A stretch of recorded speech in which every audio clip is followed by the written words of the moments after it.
interview. D'accord, Dis quand ça marche. Oui, ça marche. oui, voilà. Bonjour Père Belmélange. Bonjour, Pénélope.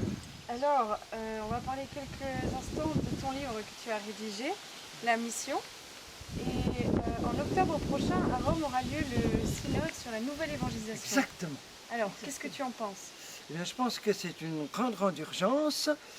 Et déjà, Benoît XVI avait créé il y a déjà 2 ans un nouveau dicaster, comme on dit en termes techniques, à Rome, donc celui pour la nouvelle évangélisation. Et donc c'est cet organisme-là qui a été chargé depuis 1 an de tout mettre sur pied.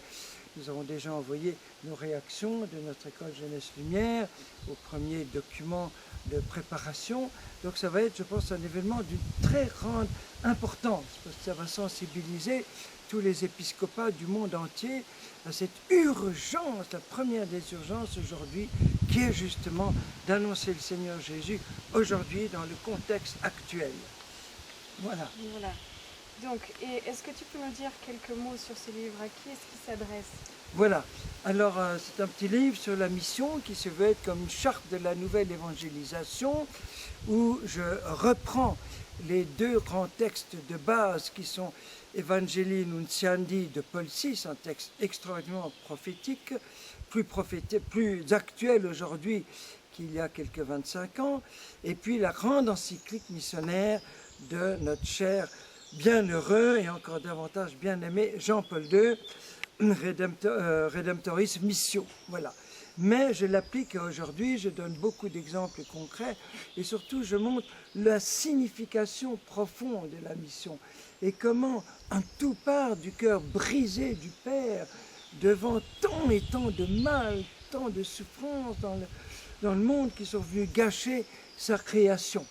Et comme Jésus est l'unique réponse, l'unique médecin de notre pauvre monde blessé et malade, puisque 90% de la souffrance dans le monde, c'est dû à quoi? Non pas au cataclysme naturel qui représente peut-être 10% des souffrances dans le monde, mais 90%, 90%, c'est vraiment dû à l'actualisation par ces milliards de péchés actuels de l'unique péché originel.